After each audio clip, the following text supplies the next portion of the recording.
કરીએ કે ઘટતા જળસ્તરથી જે ખેડૂતોની ચિંતા વધી છે તેનો પણ ખાસ અહેવાલ।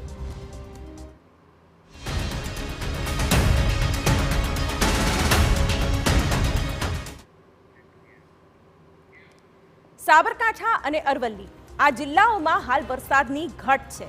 જૂન અને જુલાઈ મહિનામાં જોઈએ તેવો વરસાદ પડ્યો નથી।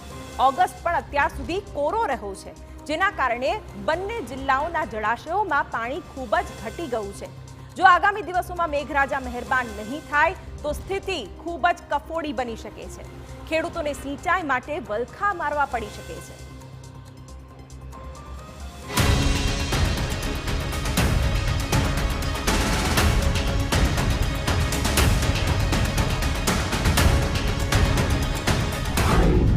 ક્યારે આવશે વરસાદ?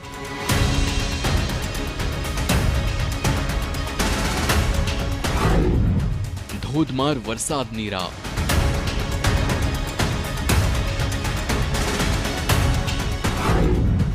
જળાશયો થઈ રહ્યા છે ખાલીખમ।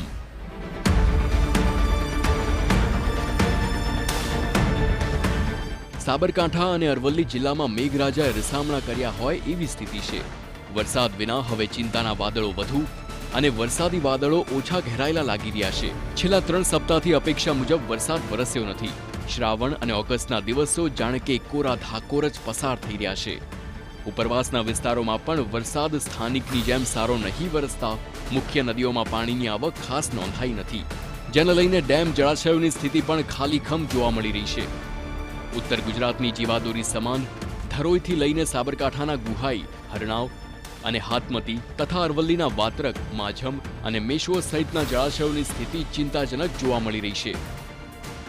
છેલ્લા 1 મહિનાથી સાબરકાંઠા અને અરવલ્લી જિલ્લામાં વરસાદની ખેડૂતો રાહ જોઈ રહ્યા છે। જે પ્રકારનો વરસાદ થવો જોઈએ તે પ્રકારનો વરસાદ વરસી રહ્યો નથી અને તેના કારણે સ્થાનિક નદીઓમાં પણ જળાશયોમાં પણ પાણીની આવક જે છે તે ખૂબ જ ઓછી થઈ રહી છે। ખાસ કરીને વાત કરવામાં આવે તો સાબરકાંઠા અને અરવલ્લી જિલ્લાના મહત્વના જે જળાશયો છે તે ગોહાઈ, મેશ્વો, માઝમ, વાત્રક જળાશય, આ ઉપરાંત હાથમતી અને ઇન્દ્રાસી નદીમાં પણ પાણીની આવક ખૂબ જ ઓછી થઈ છે। આ તમામ જળાશયો માત્ર 20 થી 30% જેટલો પાણીનો જથ્થો છે। ગોવાઈમાં માત્ર 18% જેટલો છે, તો અન્ય જળાશયોમાં માત્ર 20 થી 30%ની વચ્ચેનો જળાશયમાં જળ જથ્થો છે। આ જળાશયોની જળ જથ્થાની સ્થિતિ જોતા ખેડૂતોને માટે એક રીતે ચિંતાજનક વાતાવરણ બન્યું છે કે જો આગામી દિવસોમાં પણ આ જ રીતે કોરા ધાકોર દિવસો પસાર થશે તો આવનારા દિવસોમાં ખેડૂતોએ સિંચાઈ કેવી રીતે કરવું, પોતાની કેનાલથી મળતા પાણી કેવી રીતે ખેતરમાં સિંચાઈ કરવા કે પીવાના પાણીની જે સમસ્યા છે તે જાણે કે વધુ વિકટ બને, વધુ ઘેરી બને તેવી પણ ચિંતા છવાઈ રહી છે।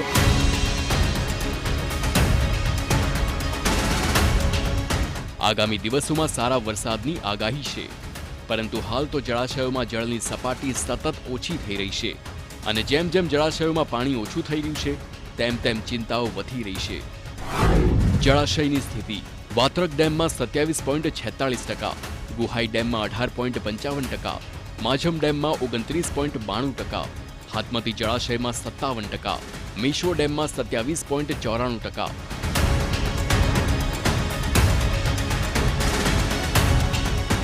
જો આગામી દિવસોમાં જોઈએ તેવો વરસાદ નહીં થાય તો ખેડૂતોને મોટો ફટકો પડી શકે છે। જૂન અને જુલાઈમાં સાબરકાંઠા અને અરવલ્લીમાં જોઈએ તેવો વરસાદ પડ્યો નથી। સાબરકાંઠા જિલ્લામાં કુલ ડેમોની વાત કરીએ તો ગુહાઈ, હાથમતી, જવનપુરા, હરણાવ, કોરઠિયા જેવા તમામ ડેમો આવેલા છે, જેમાં સૌ પ્રથમ ગુહાઈની વાત કરીએ તો 18% આસપાસ ભરાયેલું છે, હાથમતી 20% ભરાયેલું છે અને બાકી હરણાવ છે 38% ભરાયેલું છે। એમ જ વાત કરીએ તો તમામ ડેમો આશરે સરેરાશ 20 થી 25% ભરાયેલા છે। અને અરવલ્લી જિલ્લાના ડેમોની વાત કરીએ તો વાત્રક ડેમ જે છે 27% ભરાયેલો છે, માઝમ ડેમ 29%, લાંક ડેમ 38%, મેશ્વો ડેમ 28% અને વારાણસી ડેમ છે 48%ની આજુબાજુ ભરાયેલ છે। સરેરાશ 25 થી 30% છે અરવલ્લી જિલ્લાનું પણ। હાલ ઓછો વરસાદ મળે તો કોઈ તકલીફ પડી શકે? તકલીફ હા પડી શકે એમ છે। સિંચાઈ માટેના પાણીની થોડીક પીવાના પાણીનો જથ્થો દરેક ડેમમાં આરક્ષિત છે, જે અવેલેબલ છે।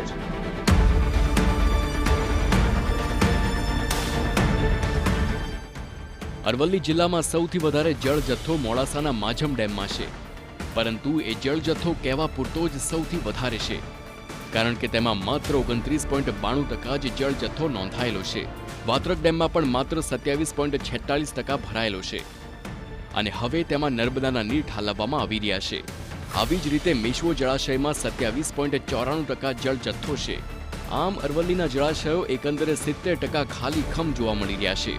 સાબરકાંઠામાં ગુહાઈ ડેમની સ્થિતિ અત્યંત વિકટ છે.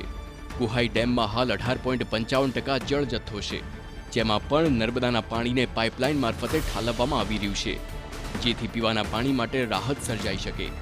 હાથમતી જળાશયમાં 20.57% જળ જથ્થો નોંધાયેલો છે, જ્યારે ઉત્તર ગુજરાતની જીવાદોરી સમાન ધરોઈ ડેમમાં 40.93% જળ જથ્થો નોંધાયેલો છે.